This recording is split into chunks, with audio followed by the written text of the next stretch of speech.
Deep inside a remote Utah canyon, disaster strikes. A hiker slips and falls 2 stories down a sheer rock face. It felt like a bomb had just gone off. How's it look? His legs smashed, You're gonna have to sit tight. leaving him in agonizing pain. I just refused to die. His only hope is his brother. It was scary walking away from Justin. I gotta save my brother.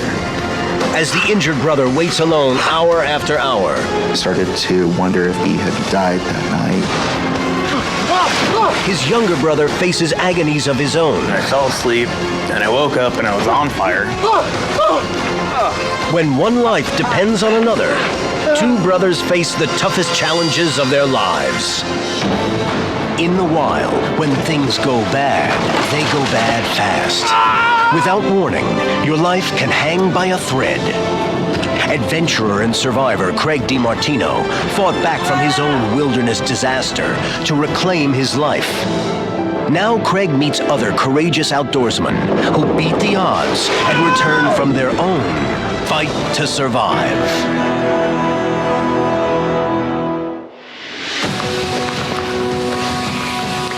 Hi, I'm Craig DiMartino. Canyoneering in the rugged terrain of southern Utah was an adventure Justin and Jeremy Harris had wanted to do for a while. The narrow canyons would be a challenge for them, but they were both up for a day of serious hiking. When Justin dropped 20 feet off a boulder to the canyon floor, shattering his leg, their adventure turned into a survival nightmare. Utah's San Rafael Swell. 2,000 square miles of spectacular panoramas. It's a remote, surreal, almost alien landscape. For eons, the relentless runoff has cut through this soft Coconino and Cedar Mesa sandstone and created a maze of deep slot canyons. The twisting canyons drop hundreds of feet below the surface of the mesa and meander for miles. Some are so narrow that a canyoneer, as these hikers are called, has to turn sideways to slip between the steep walls. It was the captivating serenity and the challenge of exploring the mysterious canyons that drew hikers Justin Harris and his younger brother Jeremy. I always look forward to camping trips, hiking around, and just exploring the mountains and the beauty of the area that we have here. Hey. Hey, Justin, it's Jared. How you doing? Hey, so up for camping this weekend? Yeah. Okay, cool. So I think we'll go to Baptist Draw. Justin and I did a lot of climbing and canyoneering. It's about 7-8 mile stretch. And I'm gonna bring the rappel gear because we'll have to go down some pour-offs. Oh, that'd be great. We've never been there. We have to go this weekend before winter settles in. Canyoneering in the desert has been somewhere to escape to and a place to connect. In 2003, the 2 Utah natives were living on opposite ends of the state. For months, they had been talking about getting together for a weekend of hiking and climbing. Unfortunately, work schedules and family obligations confounded their efforts to reconnect, but the brothers kept trying. We just couldn't put the weekend together until late November, and it was later than we wanted to go, but we knew if we didn't go that weekend, it wasn't going to happen. On a November Friday, the pair reunited in the south central part of Utah, at the edge of the San Rafael Swell. This is absolutely beautiful, Jeremy. It's nice. How much farther do you think before we get there? They drove 2 more hours through Goblin Valley and into the heart of canyon country to Baptist Draw and the mouth of Chute Canyon. It's just a beautifully clean, pristine area. There's no telephones, there's no gas stations, there's no hospitals. It's miles to anything. It's cold, man. Let's get that warm by your foot. Their plan was to camp at their truck Friday night, then Saturday morning, climb down into the canyon. What time you want to go tomorrow? I guess it depends if you want to stay next night. Yeah, you got time? They'd hike 8 or 9 miles straight out of the canyon, then circle back and return to the truck by Saturday night. I was looking forward to it, exploring a new canyon and just having fun with my brother. It was extra cold for November. The temperature was near freezing. Holy cow. All right, here's my jacket. Yeah, there you go. Thank you. Go down and around there. Their trek started with an 80-foot rappel down into the canyon. right, buddy? Yep, I'm good. Good, got it.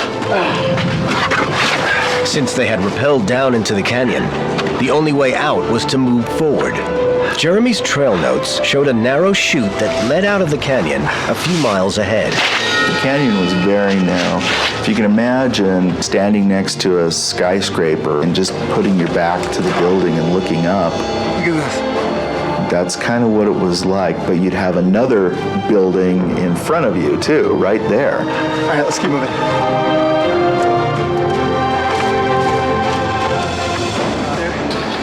At points along the path, the brothers ran into sudden drops called pour-offs. Some dropped off dramatically, 20 to 30 feet at a time. There were also large boulders that jutted out, Pretty tight. called chokestones, that blocked their way, slowing their progress.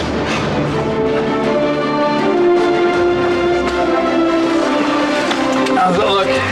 It's not easy hiking at all. It's very difficult and tough to scramble through those areas. Far along are we? Only got about a quarter of the way. Seriously? Yeah. Well, let's get moving. We gotta get here before dark.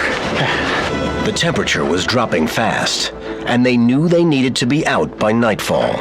They began to rush as Jeremy leaped down a drop-off. Damn it! He got soaked in an icy pool. Craig met up with Justin and Jeremy in Utah's canyon country and heard their story firsthand. Jeremy hits the water, and he's now wet, and you guys are way in the backcountry. Absolutely. What were you thinking at that point? We're already way behind. Yeah. It's way below freezing. We gotta pick up the pace. We gotta get you back to camp. We'll get you warmed up. Hiking out of the canyon and back to the truck as quickly as possible was now the top priority. So Justin and I had picked up the pace. We came to another drop. This one was probably 25 feet. What do you think? Should we drop a line? No, we don't have time. We gotta down climb. Come on. So I took the lead and climbed up over the top.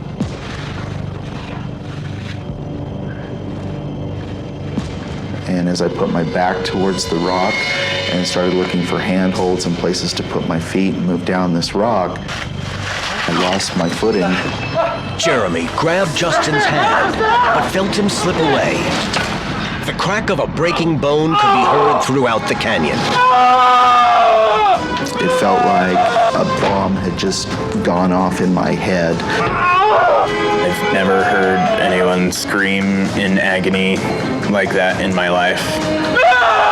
Jeremy knew Justin was seriously hurt, but until he could get to him, he had no idea his brother's injury was life-threatening. Justin Harris and his younger brother Jeremy had finally gotten away for a weekend of canyoneering in south-central Utah. We gotta down climb. Come on. As Justin worked his way over a boulder, he lost his footing. As Justin loses his footing and goes, he hits the ground, breaks his leg.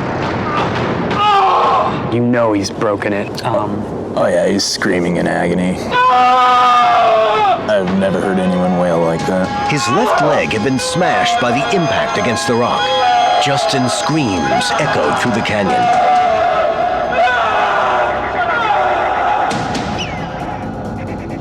The brothers' desperate situation was one that Craig recognized all too well.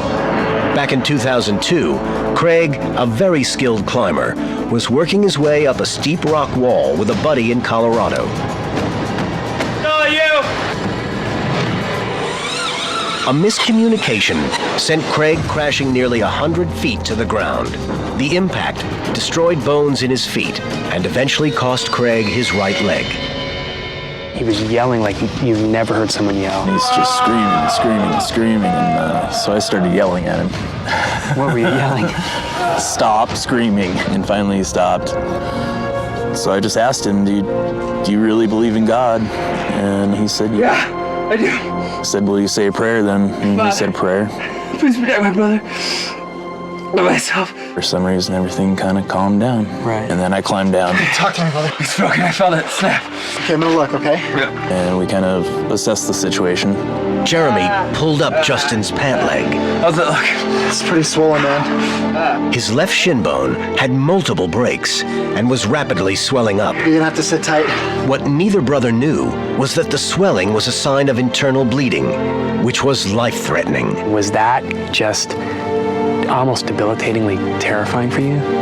It took me about a minute to actually grasp what had just happened Right. and how serious our situation just got. Yeah. Think about how tough it was to just get to that point in the canyon. I may have just, ended it for both of us. Can you carry me out?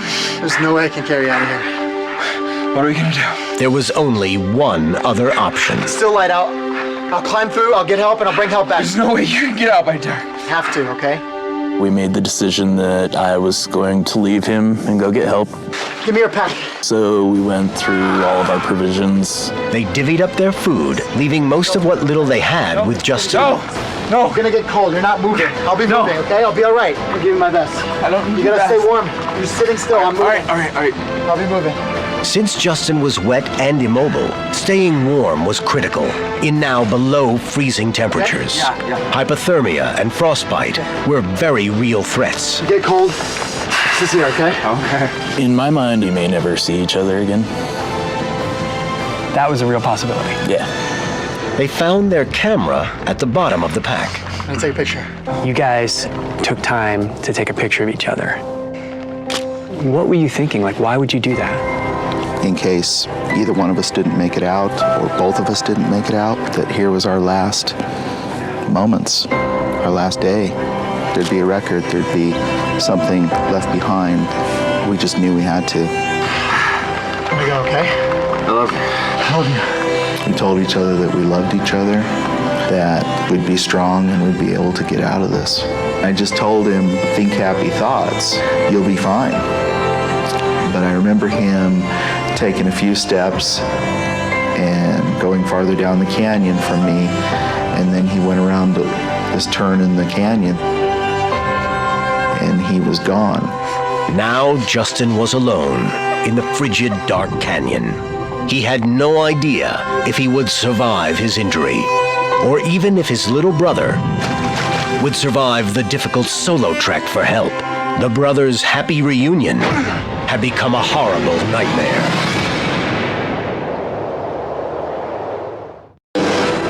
A canyoneer's worst nightmare, slipping off a high ledge Justin! and shattering a leg. Justin Harris and his brother Jeremy were always close, but now Justin's life was in his brother's hands. Justin can't walk, so it's up to Jeremy to go it alone through 4 miles of a winding canyon in increasing darkness to get help. Now you're alone in the canyon. It was absolutely terrifying. We're out there in the middle of nowhere, miles and miles from anyone. Your kid brothers tags along with you and follows you, and now he left me there, and he had to go on and go for help. It was life or death now. You don't want to think that I've got a 5% chance of living now, or that it would be a miracle if I made it out of there. Right. You want to think that you're still in control, that this is what we're going to do, this is the plan, everything's going to work out, and you try to focus on that, but in the back of your mind, I was thinking I might die right here.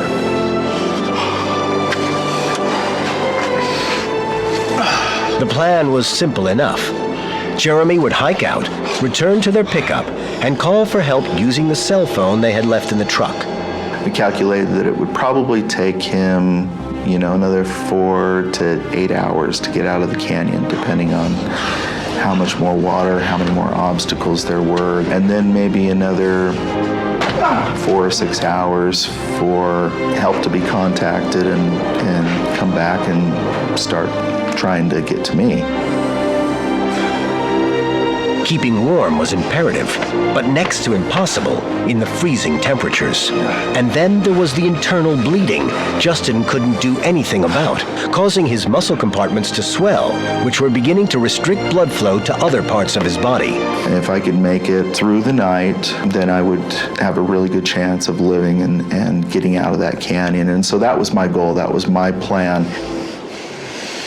Jeremy hiked and climbed his way through the maze of boulders, chokestones, and pour-offs. The canyon had been pretty dry so far.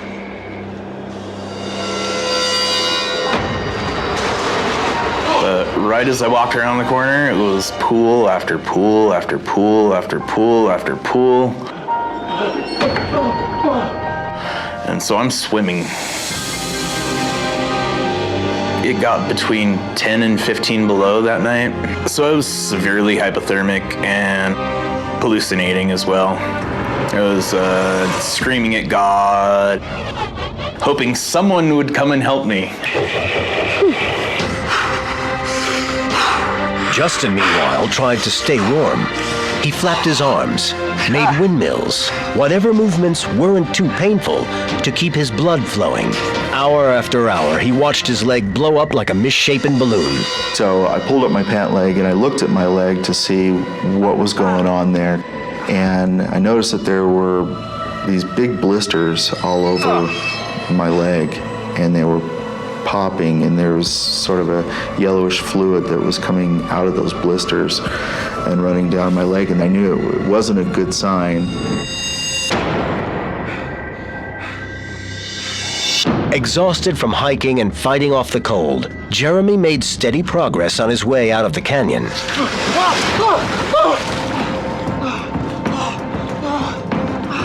Until he realized he was in real trouble. I had a pocket that my trail notes were in, and the pool that I went through,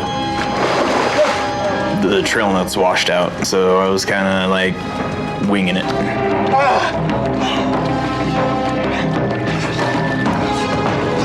So I continued down the canyon. I went down 5 different pour-offs and got to one pour-off that was about, I don't know, probably 60 feet down. I realized I'm in the wrong place. And I need to go back up canyon. He didn't remember a drop that high on his trail notes. Jeremy had gone too far. He must have walked past the turn that would have led out of the canyon. But where? How long ago did he pass the turn? Jeremy had no choice but to backtrack to find the path. His mistake would waste valuable time and exhaust what little energy he had left to save his brother. While down climbing a high ledge, Justin Harris slipped and shattered his leg. So his brother Jeremy went for help. On the verge of hypothermia, after hours of hiking, Jeremy had lost his way in the dark as he searched for the exit out of the deep Utah Canyon. At stake was his brother's life. Now he had to backtrack up the canyon, costing him precious hours, in order to hopefully recognize the right turn. So 5 different pour-offs I had to climb back up. One took me many attempts. Gave up.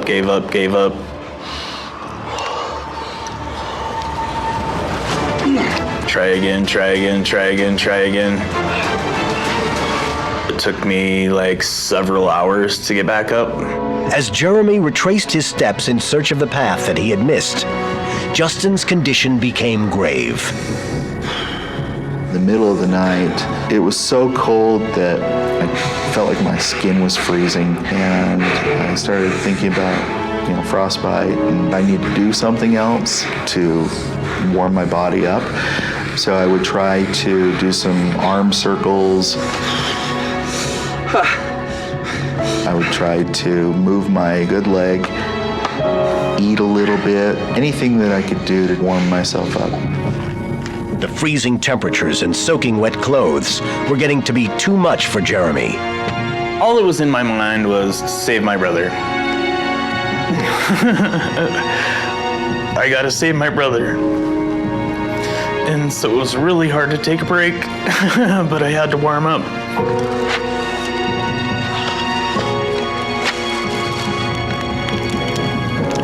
It was so cold that I had to lay like right in to the fire, and I fell asleep, and I woke up and I was on fire. He beat out the fire, dried his boots, and resumed the frustrating search for a way out of the canyon. I had no water at all. I put snow into my water bottle and kept it under my armpit to try and melt it. But that didn't work at all. It was just one thing after another after another.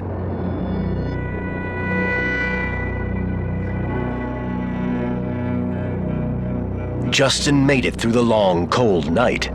Sunday morning brought warmer temperatures and a bit of relief. But as the hours went by, hope for a prompt rescue faded. It's a challenge to stay positive. It's a challenge to stay motivated to get through another 5 minutes or another hour. You start to doubt, and I worried about a lot of things. I worried about Jeremy and his physical limitations and if he was going to be able to get through it. And as the day went on and the light finally made it down into the canyon again about the middle of the day, and then passed over the canyon into the afternoon, and it started getting colder again, that's when I started to think about Jeremy, and I started to wonder if maybe he had had an accident or if he had died that night in the canyon.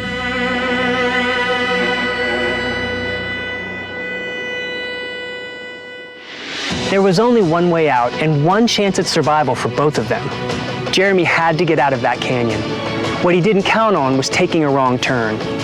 Find out how the brothers' faith in each other would keep them alive on the next Fight to Survive.